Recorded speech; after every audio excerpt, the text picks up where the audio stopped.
Rotational deformities of the bone often get ignored by orthopedic surgeons. People see bow legs or knock knees or things that are obviously malaligned or leg length discrepancy that you can see on an x-ray. Rotational deformities are actually a deformity that's in something called the axial plane, which means that it's not obvious when you're looking at an x-ray. And these patients often get underdiagnosed, they get ignored, and they're frustrated because they often have pain in their knees, in their hips, and in their ankles.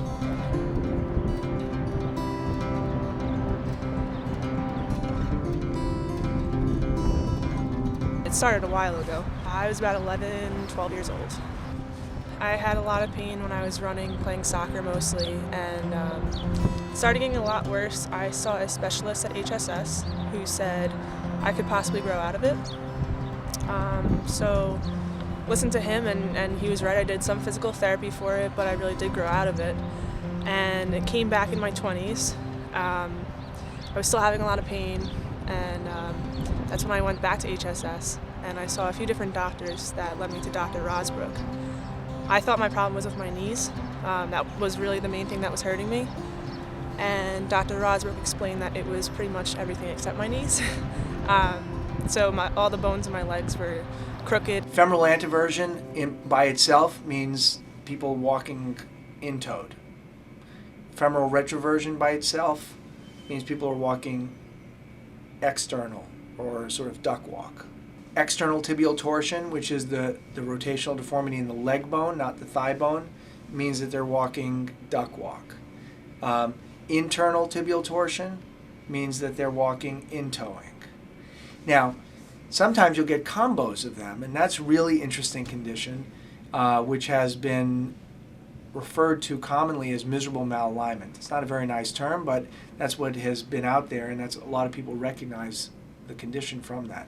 And what that is a combination of femoral anteversion, which means the knees are turned in, and external tibial torsion, where the feet are turned out. So if you think about it, because of this compensatory deformity between the thigh bone and the leg bone, what's happening is the feet actually are walking straight, right? The knees are turned in, the feet are turned out, but they balance each other out. So the patient actually walks pretty straight, and on a regular long x-ray it looks pretty normal. But what the problem is that the whole knee joint is completely torqued in a completely different plane than the way the body's walking. And these patients are frustrated. They often have chronic knee pain, chronic hip pain, and they don't get validated because they see people and they complain about it, and everyone just says it's normal, it's fine. I didn't understand it when I was younger, to be honest, so I thought, maybe I was complaining too much about pain that wasn't really there, or nobody can see what was going on, so how did I know that it was real, The only thing you could really see is that my knees would turn in a little bit. That's why I thought it was a knee problem, but yeah, I even saw a local orthopedist who, the surgeries that I got are pretty new, and he's the one that said, I'm not too sure what's wrong, it doesn't look like anything's wrong, but let me do my research. He looked a few things up, and he said, the only thing that I can think of is, cutting your bones, spinning your legs around, and so we were like 12 years old, that's not happening. And fast forward 10 years, and Dr. Rozbruch, his expertise and his extensive knowledge, you can tell right away, and that's what really made me confident in this, that it could work. Long distance running is a huge passion of mine, so right before I saw you the first time, I was on a charity cross-country run, and we ran relay style across the United States. And during that, I had a lot of knee pain, hip pain, ankle pain. I thought it was normal. It wasn't, but that's why I came to see you, and before that, I couldn't really walk up the stairs without buckling, or driving, I said, was a big problem. And now when I'm running, everything just feels so stable. And that's the biggest thing for me, is I have so much more trust in my body now, which was a problem. I didn't really know how much of a problem it was before this, but now I can trust my legs and really do what I love to do.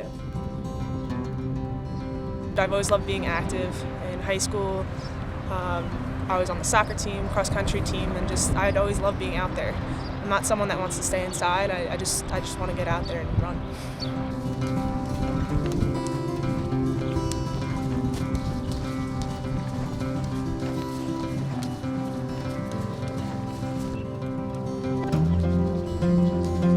thigh bone was kind of twisted in like this.